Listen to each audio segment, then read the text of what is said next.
예수님의 예루살렘 입성. 누가복음 19장 28절에서 48절 말씀입니다.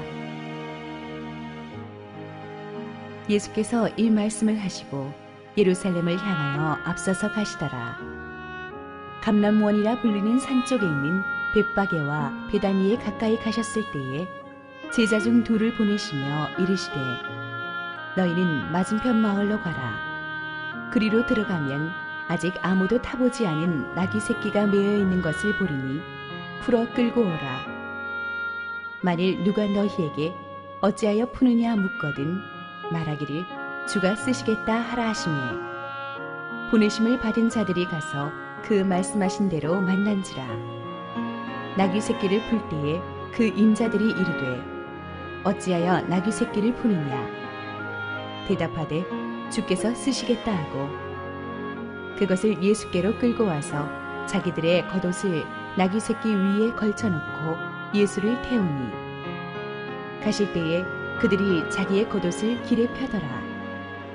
이미 감람산 내리막길에 가까이 오시매 제자의 온 무리가 자기들이 본 바 모든 능한 일로 인하여 기뻐하며 큰 소리로 하나님을 찬양하여 이르되 찬송하리로다. 주의 이름으로 오시는 왕이여 하늘에는 평화여 가장 높은 곳에는 영광이로다 하니 무리 중 어떤 바리새인들이 말하되 선생이여 당신의 제자들을 책망하소서 하거늘 대답하여 이르시되 내가 너희에게 말하노니 만일 이 사람들이 침묵하면 돌들이 소리 지르리라 하시니라. 가까이 오사 성을 보시고 오시며 이르시되 너도 오늘 평화에 관한 일을 알았더라면 좋을 뻔하였거니와 지금 내 눈에 숨겨졌도다. 날이 이를지라 내 원수들이 토둔을 쌓고 너를 둘러 사면으로 가두고 또 너와 및 그 가운데 있는 내 자식들을 땅에 메어치며 돌 하나도 돌 위에 남기지 아니하리니 이는 내가 보살핌 받는 날을 알지 못함을 인함이니라 하시니라. 성전에 들어가사 장사하는 자들을 내쫓으시며 그들에게 이르시되 기록된 바 내 집은 기도하는 집이 되리라 하였거늘 너희는 강도의 소굴을 만들었도다 하시니라. 예수께서 날마다 성전에서 가르치시니 대제사장들과 서기관들과 백성의 지도자들이 그를 죽이려고 꾀하되 백성이 다 그에게 귀를 기울여 들으므로 어찌할 방도를 찾지 못하였더라. 할렐루야. 우리 하나님께 감사와 영광의 박수를 드리겠습니다. 우리 함께 기도하시고 하나님의 말씀 보겠습니다. 사랑하는 아버지 은혜 감사합니다. 오늘도 주님의 임재를 갈망합니다.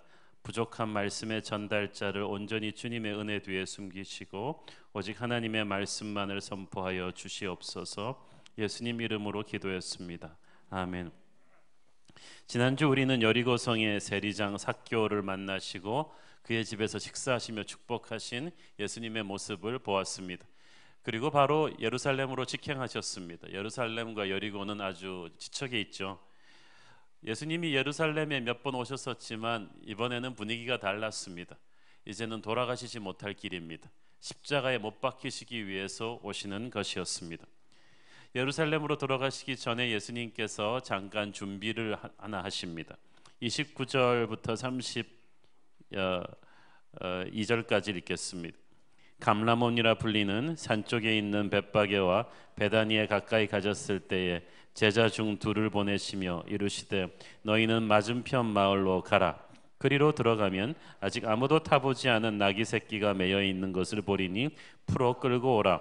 만일 누가 너희에게 어찌하여 푸고냐 묻거든 말하기를 주가 쓰시겠다 하라 하심에 보내심을 받은 자들이 가서 그 말씀하신 대로 만난지라. 여러분이 제자의 입장이었다면 이거 조금 힘든 명령 아니겠습니까? 남의 거 끌고 오라는 거 아니에요, 그죠? 그리고 그 사람이 왜 끌고 가냐고 물어보면 주님께서 쓰시겠다고 대답하라. 요즘 같으면 굉장히 이거 예스하기 힘든 말씀인데 이 제자들이 그래도 가서 순종을 해서 끌고 옵니다. 31절에 주가 쓰시겠다 하라는 말에 주라는 의미는 천지를 다스리시는 여호와라는 의미를 담고 있습니다. 천지를 만드시고 소유하시고 다스리시는 하나님께서 당연한 권리를 주장하신다는 것입니다. 그리고 우리는 실제로 나귀 주인이 이 말을 듣고 순순히 이 나귀를 내어주는 것을 봅니다. 아무것도 아닌 것 같지만 이거 기적이거든요. 사실 사람이 한 번도 타지 않은 나귀 새끼는 보통 사람들에게 있어서 큰 재산입니다. 이것을 그냥 순순히 내어주었다. 이것은 이미 하나님께서 그 나귀 주인의 마음을 움직여 놓으신 것입니다. 저는 이 나귀 주인이 평소에 하나님을 깊이 사랑하는 사람, 하나님과 깊이 교제하는 사람이었다고 믿습니다. 그러니까 주님의 제자들이 가서 나귀를 달라고 했을 때 성령께서 그의 마음에 말씀하셨고 그는 너무나 기쁘게 나귀를 내어놓은 것입니다. 하나님은 억지로 내는 자가 아니라 기쁘게 드리는 자를 쓰십니다. 하나님은 돈 많은 사람 걸 쓰시는 게 아니라 하나님을 사랑하는 사람의 겸손한 헌금을 쓰시는 거예요. 우리가 하나님의 일을 할 때 나귀가 없어서 못하겠다고 합니다. 나귀는 돈이에요, 힘이에요, 시스템이에요, 사람이에요. 그러나 예수님께서는 순종하는 자에게는 반드시 나귀를 준비해 주십니다. 하나님께서 나귀는 준비하시니까 중요한 건 우리의 순종이에요. 하나님을 사랑하고 주님 쓰시겠다고 하면 나귀를 내놓을 사람들을 하나님이 곳곳에 준비해 놓으셨어요. 그러므로 순종하는 사람에게는 나귀는 나타난다. 그러므로 우리는 나귀를 주시면 순종하겠다고 하지 말고 순종하면 나귀가 옵니다. 우리는 길을 보여주시면 순종하겠다고 하는데 주님은 순종하는 자에게 길이 열릴 것이다 라고 하십니다. 예수님은 전혀 다른 차원에서 문제를 접근하십니다. 하나님의 뜻을 순종할 때 그렇기 때문에 너무 계산적으로 움직이지 마십시오. 하나님이 완벽하게 다 갖춰 놓으시면 할 거야. 그러면 절대 순종 못해요. 천지를 다스리신 하나님께서 이미 모든 것을 다 준비해 놓으셨습니다. 주님은 제자들에게 가서 나귀 주인을 이렇게 설득하라고 설득의 기술을 가르치지 않았습니다. 그냥 말하라고 하셨어요. 선포하라고 하셨어요. 그러면 순종하고 선포하면 닫혀있던 문이 신비롭게 열립니다. 어떻게 열리는지는 모르겠는데 그냥 열리는 거예요. 기도하는 사람과 계산하는 사람의 차이가 그거예요. 계산으로는 도저히 안 맞아 떨어지는데 기도하는 사람에게, 순종하는 사람에게 기적이 임할 줄로 믿습니다. 예수님께서 왜 하필이면 나귀 새끼를 타고 예루살렘에 입성하러 하셨을까요? 평소에 걸어 다니시던 분께서 갑자기 나귀가 타고 싶으신 것도 아니고, 첫째 그것은 하나님의 말씀을 이루기 위함입니다. 스가랴 9장 9절, 시온에 따라 크게 기뻐할지어다, 예루살렘에 따라 즐거이 부를지어다. 보라, 네 왕이 네게 임하시리니 그는 공의로우시며 구원을 베푸시며 겸손하여서 나귀를 타시나니 나귀의 작은 것 곧 나귀 새끼니라. 이 예수님이 나시기 이미 500여 년 전에 스가랴 선지자의 입술을 통해서 예수님의 예루살렘 입성이 선포되셨어요. 그러니까 예수님의 하루하루 일거수일투족은 그냥 막 이루어지는 것이 아니라 하나님의 말씀이 이루어지는 거예요. 예수님의 자녀가 된, 하나님의 자녀가 된 우리도 마찬가지입니다. 우리의 인생에 일어나는 모든 일들이 그냥 되는 게 아니에요. 다 하나님의 섭리가, 하나님의 말씀이 이루어지는 과정이에요.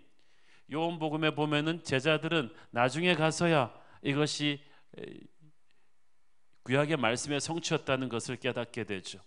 우리도 지금 당장은 깨닫지 못하고 있지만 지금 우리의 인생이요, 하나님이 우리에게 주신 말씀들이 성취되어 가는 과정입니다.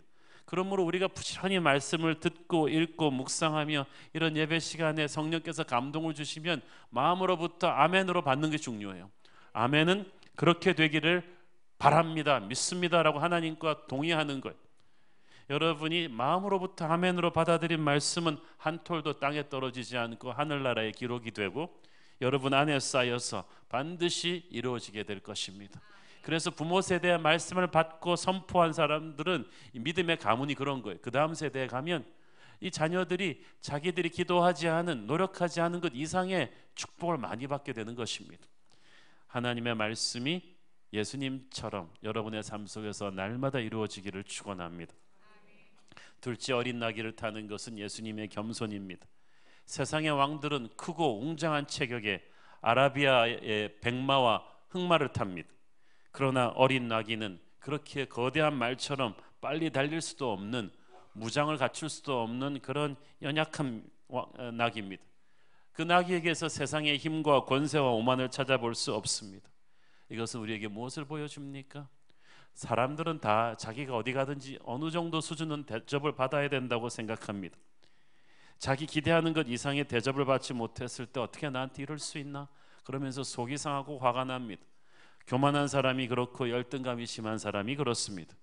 사실 우리는 아무것도 아닌 존재들인데도 세상이 우리를 그렇게 만들어 놨어요. 나는 나이가 있는 사람이니까, 나는 사장이니까, 나는 고참이니까, 나는 부자니까 이 정도 대접은 받아야 된다고 딱 그어놨어요. 그러니까 그 대접을 못 받으면 스스로 막 속이 상하는 거예요. 그러나 세상 그 어느 재앙보다도 높으셨던 예수님께서는 전혀 하나님 대접을 못 받으셨어요. 그러시면서도 스스로 새끼 나귀를 타셨습니다. 그러나 그렇다고 해서 주님 마음속에 열등감과 패배감이 있었겠습니까? 그렇지 않아요. 여러분, 우리를 향한 예수님의 마음에는 사랑밖에 없어요. 정말 사랑하면 자기 위치를 버리게 돼요. 부모는 자식을 사랑하죠. 여러분이 집에 가서, 세상에서 아무리 잘 나가는 부모라 해도 집에 가서 자식한테 대접받기를 바라세요? 기대하지 않아요. 그냥 사랑하니까 무조건적으로 주는 거예요. 예수님은 우리에게 무조건적으로 주십니다. 우리를 파괴하고 정복하고 군림하는 것이 아니라 우리를 위로하고 치유하는 왕으로 오셨습니다. 십자가의 평화의 왕으로 오신 것입니다. 그 예수님을 이 무리들이 열광하면서 웰컴합니다. 37절 읽습니다. 이미 감람산 내리막길에 가까이 오심에 제자의 온 무리가 자기들이 본 바 모든 능한 일로 인하여 기뻐하며 큰 소리로 하나님을 찬양하여. 엄청난 숫자의 군중이 그 당시 예루살렘에 밀집해 있었습니다. 역사학자들에 의하면 유대인들의 가장 큰 절기인 유월절 이 명절에는 보통 200만에서 270만 정도의 전국에서 모여든 사람들이 예루살렘 성전에 득식을 거렸다고 추정합니다. 그들이 모두 예수님이 행하신 능한 일로 인하여 예수님을 기대하면서 환영하러 나왔다고 했어요. 예수님이 죽은 나사로를 일으키신 소문은 이미 쫙 퍼져 있었어요. 그가 소경을 눈뜨게 하고 귀머거리에 귀를 연 그 수많은 기적들의 소식을 들으면서 마침내 그 전국구적인 인물이 예루살렘으로 들어오실 때 그들은 환영한 거예요. 38절 읽습니다. 이르되 찬송하리로다 주의 이름으로 오시는 왕이여 하늘에는 평화요 가장 높은 곳에는 영광이로다 하니. 이것은 시편에 기록된 메시아에 대한 예언입니다. 이것은 그 당시 메시아에 대한 이스라엘의 국민적인 기대를 반영하는 것입니다. 그들은 몇 번씩 나라가 외세 침략에 무너지는 고통을 당했고 지금도 로마의 식민지 생활을 하고 있었어요. 그래서 그들은 구약에 약속된 다윗왕과 같은 군사적 영웅으로서의 메시아를 기다렸어요. 군대를 일으켜서 이 로마의 통치를 몰아내고 새로운 다윗의 왕국을 세울 그런 메시아를 갈망했어요. 예수님이 그런 분이 아니셨다면 그런 분이어야만 했어요. 그래서 그들은 그런 메시아로 예수님을 환영한 것입니다. 여러분, 드라마 겨울 연가에 빠져서 연사마에 열광했던 일본의 아줌마 밴드, 그래갖고 한국 남자들이 다 배용준 같은 줄 알고 갑자기 그 당시에 막 한국 남자들과 많이 결혼했다가 큰 코 다친 이 일본 아줌마들은 배용준 씨 자체를 사랑한 게 아닙니다. 자신들의 공허한 삶을 채워줄, 실제로 대한민국 그 어떤 남자에게서 찾아볼 수 없는 배용준 같은 백마탄 왕자를 상상해서 열광한 것뿐이에요.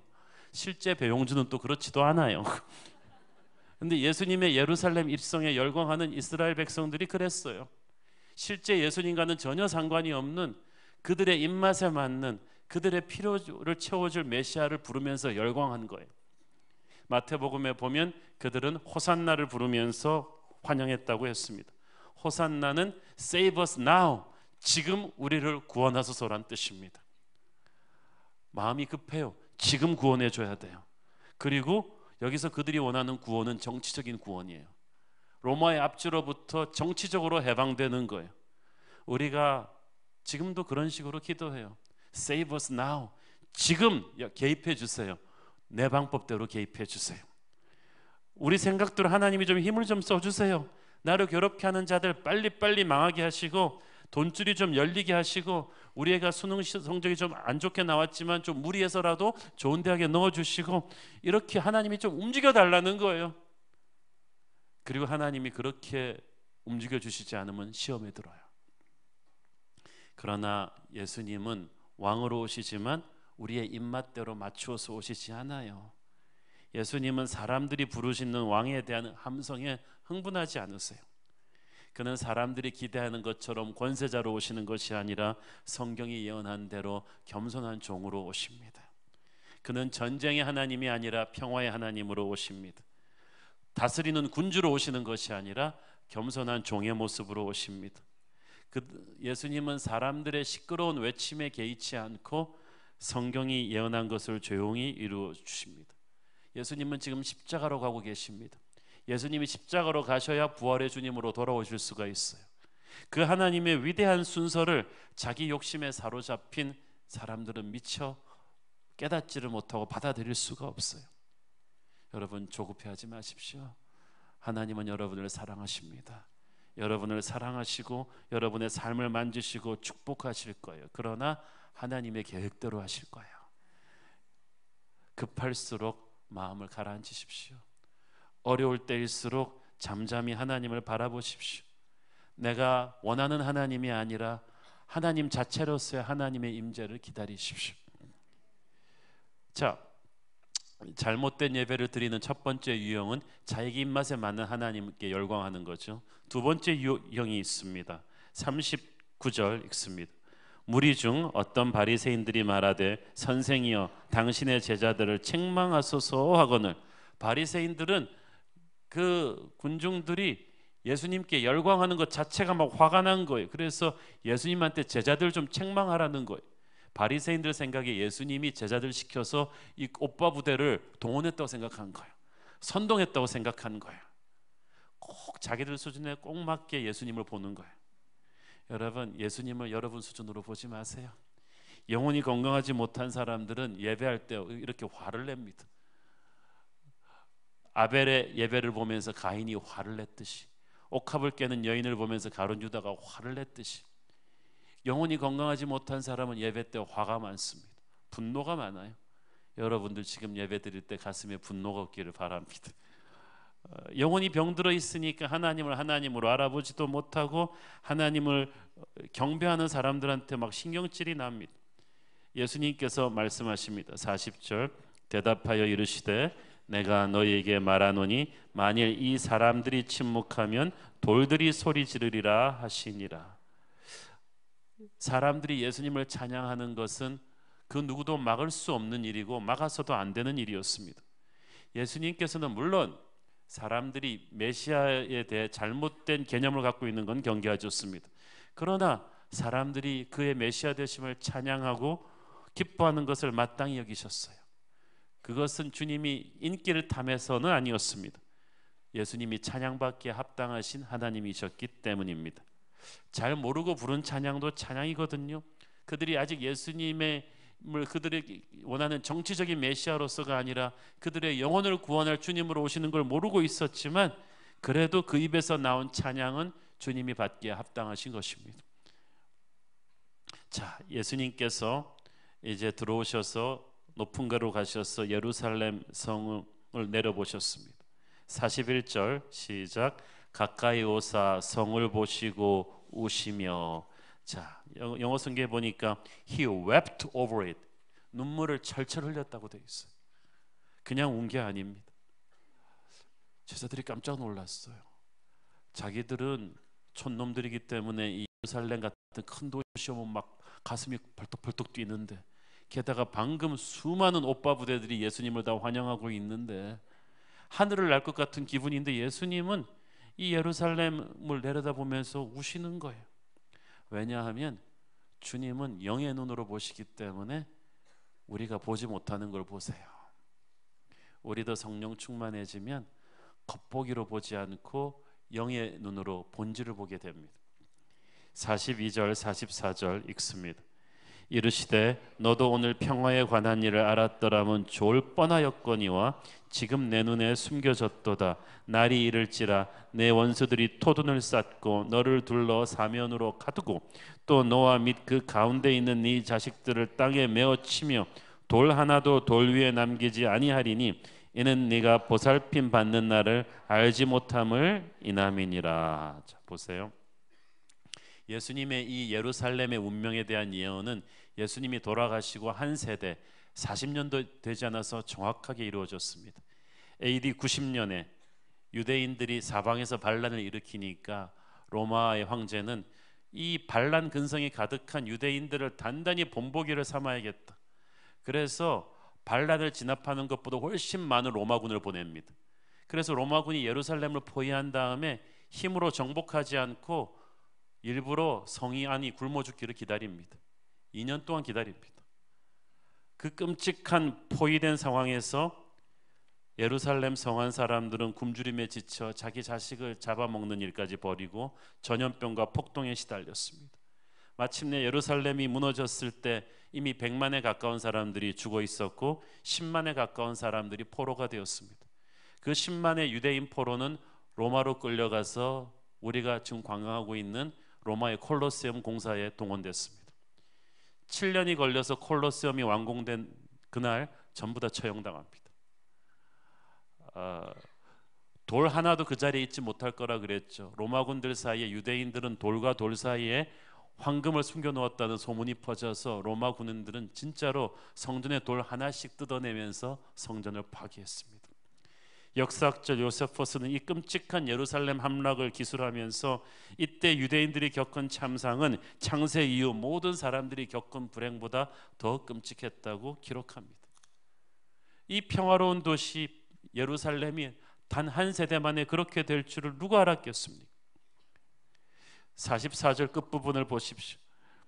이는 네가 보살핌 받는 날을 알지 못함을 인함이니라. 이 말은 하나님께서 너를 찾아오신 때를 네가 깨닫지 못했기 때문이다라는 뜻이에요. 원래 이 예루살렘은 평화의 성이었어요. The city of shalom. 평화의 하나님의 평화가 가득한 도시였어요.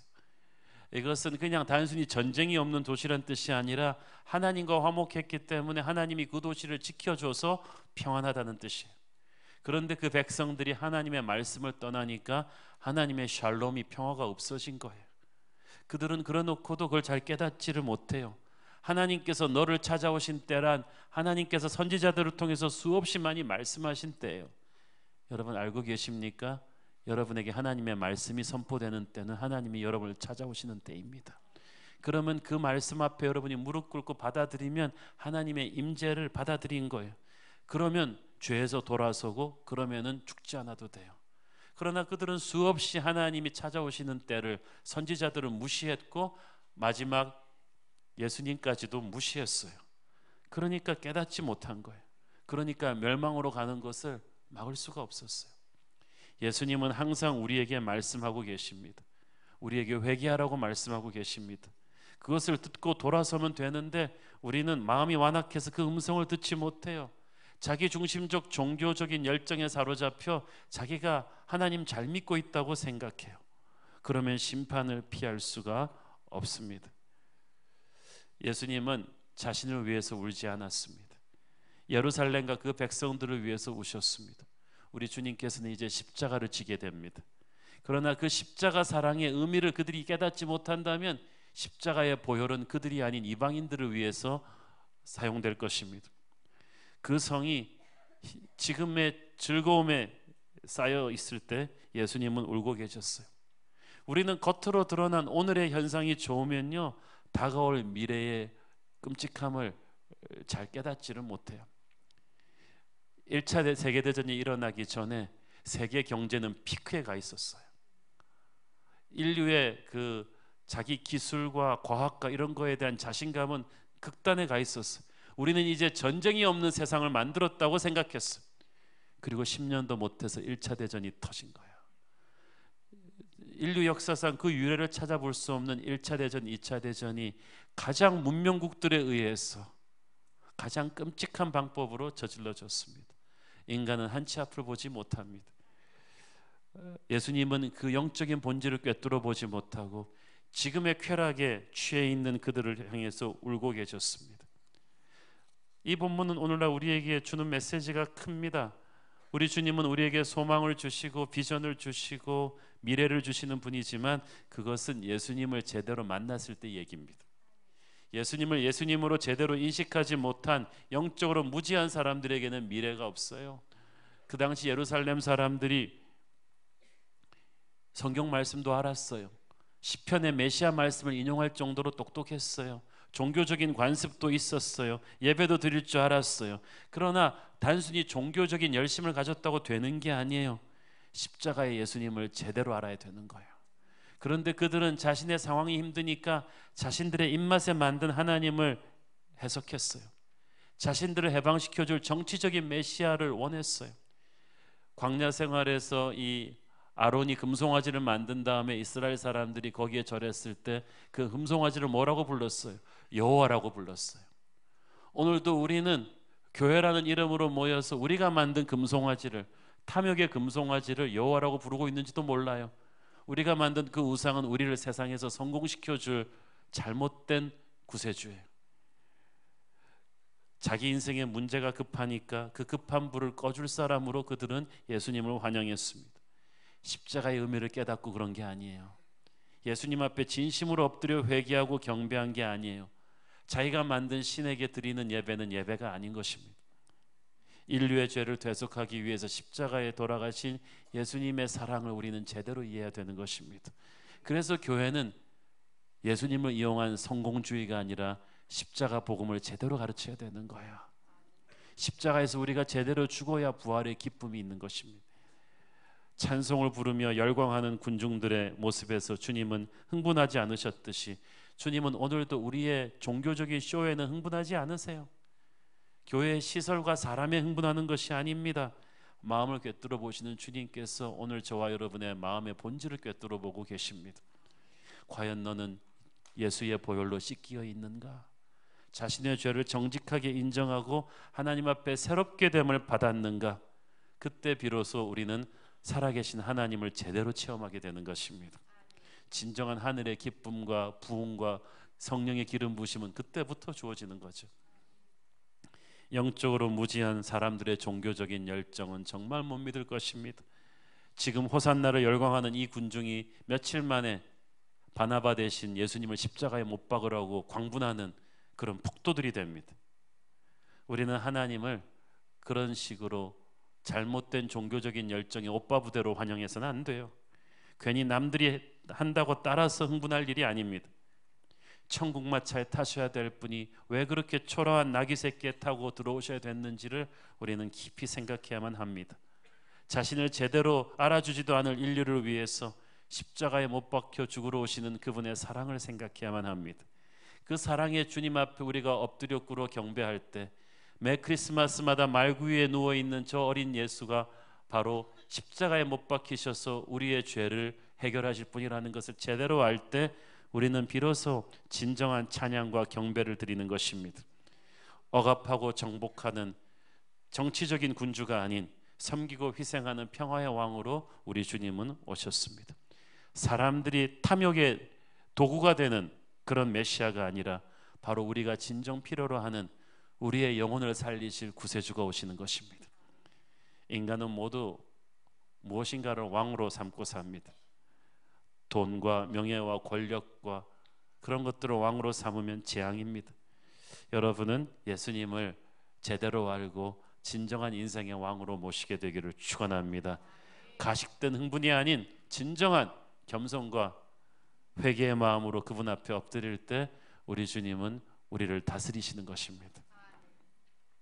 평화의 왕으로 예루살렘에 입성하신 주님께서 바로 성전으로 직행하십니다. 성전은 우리 주님이 너무나 좋아하시는 곳이에요.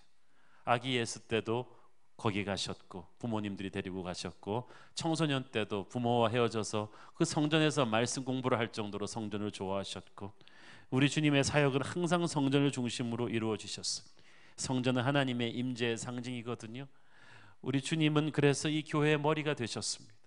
교회를 주님의 신부라고 하십니다. 우리가 주님이 사랑하는 교회를 우리도 그래서 사랑하는 것입니다.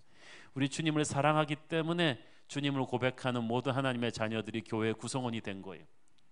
이 주님께서 그런데 정작 그 예루살렘 성전에 들어가셔서 불같은 분노를 터뜨리셨습니다. 45절 46절 읽습니다. 성전에 들어가서 장사하는 자들을 내쫓으시며 그들에게 이르시되 기록된 바 내 집은 기도하는 집이 되리라 하였거늘 너희는 강도의 소굴을 만들었도다 하시니라. 자, 보세요. 그 당시 예루살렘 성전 제사 제도는 그 유대 종교 지도자들과 그 성전의 상인들과의 야합으로 인해 아주 많이 오염되어 있었습니다. 6월절 절기에 거의 200만에서 270만에 가까운 사람들이 전국에서 예루살렘으로 모였다고 했죠. 그럼 예루살렘 성전에서 제사를 드릴 때 성전세를 내야 됐는데 이 성전세를 당시 통용되던 로마와 헬라의 화폐가 아닌 유대 화폐로 환전해서 내야만 했습니다. 그것을 환전해서 바꿔주는 환전상들은 다 종교 지도자들이 인가한 성전 문 앞에 있는 환전상들한테서 해야 돼요. 그러면 그 환전상들은 굉장히 환율을 높여가지고 바꿔줘요. 그래도 울며 겨자 먹기로 그렇게 높은 커미션을 지불하고 돈을 바꿀 수밖에 없었죠. 그리고 거기서 챙긴 이익으로 상인들은 종교 지도자들에게 로비 자금을 주죠. 또 성전에서 제사 드릴 때 소와 양과 비둘기 같은 제물들이 필요했는데 제사장들은 순례자들이 집에서 가져온 제물들은 불결하다 그래서 받지 않고 성전 상인들에게서 성인들이 파는 제물만을 가지고 오라고 했어요. 그럼 어떻게 합니까? 집에서 가져온 제물을 성전 상인한테 가서 바꿔요. 그러면 집에서 가지고 온 양 2마리를 가서 바꾸려고 그러면 성전 상인은 양 1마리를 줍니다. 그리고 싫으면 말라고 합니다. 어떻게 하겠습니까? 그러면은 완전히 바가지 쓰고 그 제물을 바꿔서 제사 드릴 수밖에 없습니다. 이런 식으로 상인들은 엄청난 이익을 그 200만이 넘는 순례자들한테서 챙기게 되고 거기서 상당한 부분의 상납금을 그들을 비호하는 종교 지도자들에게 바쳤습니다. 그래서 그 역사학자의 말에 따르면 이 6월절 명절 같은 때는 거의 성전 마당에서는 대목을 만나가지고 몰려든 사람들의 돈을 바꿔주고 이 재물을 바꿔주는 상인들로 인해서 완전히 난장판이었다고 합니다. 예수님께서 이 광경을 보신 거예요. 분노하셨습니다. 장사하는 상을 다 둘러 엎으시고 장사하는 자들을 내어 쫓으셨습니다. 그리고 성전을 내 집이라고 하셨습니다. 이 집은 기도하는 집인데 너희들이 강도의 소굴로 만들었다고 하십니다. 그래서 어떤 분들은 이 예수님을 본받는데 딴 걸 본받지 않고 예수님의 분노를 우리도 본받아서 하라고 자기가 교회에서 성질내는 걸 이해하라고 예수님처럼 나도 거룩한 분노로 교회를 개혁하기 위해 바로잡기 위해 하는 거라고. 그러나 예수님은 죄 없으신 거룩한 하나님이셨고 그분의 마음에는 불순한 동기가 없으셨습니다. 그리고 예수님은 교회의 주인이십니다. 여러분은 둘 다 아니기 때문에 교회에서 성질내지 마십시오. 예수님은 한 번도 자신의 격한 감정을 평소에 표출하신 적이 없으셨어요. 어떤 억울한 일을 당해도 예수님은 다 인내하셨는데 성전이 더럽혀지는 것은 참지 않으셨어요. 이 말은 무슨 말입니까? 우리 주님이 교회를 그만큼 사랑하신다는 거예요. 교회의 거룩을 그만큼 중요하게 생각하신다는 거예요. 교회가 세상의 돈이나 명예와 권력과 인기와 인간적인 방법들에 물들어 타락하면 반드시 주님의 진노의 채찍을 맞을 것이란 뜻입니다. 교회 머리 되신 주님께서 내 집은 기도하는 집이라고 딱 한마디로 정의하셨습니다. 그 말은 거꾸로 뒤집으면 기도가 죽으면 교회는 더 이상 주님의 임재가 있는 집이 아니다 하는 거예요. 교회라고 다 교회가 아니에요. 교회에서 기도가 죽으면 그 교회는 교회가 아닙니다. 임재가 떠나니까 교회는 하나님께 기도하는 곳이고 하나님과 교제하는 곳입니다. 교회에서 성경을 가르치죠. 그렇지만 교회는 학교는 아니죠. 교회에서 가난한 사람들을 돕죠. 그렇지만 구제를 전문으로 하는 NGO는 아니죠. 교회는 기도하는 곳입니다. 구원받은 하나님의 백성들이 와서 자신의 영을 쏟아 놓으며 기도하는 곳입니다. 이사야서 56장 7절 내가 곧 그들을 나의 성산으로 인도하여 기도하는 내 집에서 그들을 기쁘게 할 것이며 그들의 번제와 희생을 나의 제단에서 기꺼이 받게 되리니 이는 내 집은 만민이 기도하는 집이라 일거듭이 될 것임이라. 아멘. 여러분을 하나님이 이끄셔서 기도하게 하실 거예요. 여러분이 함께 교회에서 기도할 때 주님의 마음이 기쁘실 것이고, 주님의 마음을 기쁘게 한 자들이 번제와 희생을, 예배를 주님께 드릴 때 주님이 그것을 받으실 것이에요. 저는 우리 교회가 기도하는 교회로 불같이 일어나기를 바랍니다. 하나님의 교회가 기도하지 않으면 거긴 더 이상 하나님의 임재가 없어요. 하나님의 임재가 없으면 끝난 거예요. 하나님은 교회가 기도할 때 비로소 하늘문을 여시고 임재하실 것입니다. 오늘날 교회들이 일도 많이 하고 회의도 많이 하는데 능력이 없는 건 기도하지 않기 때문이에요. 그래서 우리 교회 회의실마다 지금 붙여놨어요. 회의는 짧게, 기도는 길게. 교회가 말이 많고 은혜가 없다, 기도하지 않기 때문이죠. 교회가 부흥하지 않는 건 우리가 목숨 걸고 기도하지 않기 때문이에요. 교회가 분열되고 시끄러운 것은 우리가 손잡고 함께 기도하지 않았기 때문이에요. 교회에 열정과 기쁨이 없고 비판과 불평이 많다, 우리가 손잡고 기도하지 않기 때문입니다. 기도하면 큰 문제도 작은 문제 됩니다. 기도 안 하면 작은 문제도 큰 문제 돼요. 그래서 2000년 전이나 지금이나 교회나 가정이나 교회가, 기업이 살아나기 위해서는 핵심의 기도의 불길이 회복되는 것뿐입니다. 기도해야 교회가 깨끗해져요.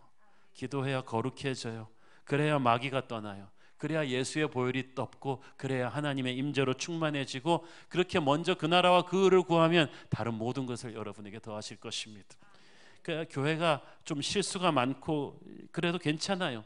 성가대가 음정 박자 조금 틀려도 괜찮아요. 많이 틀리면 그렇지만 조금 틀린 거 괜찮아요.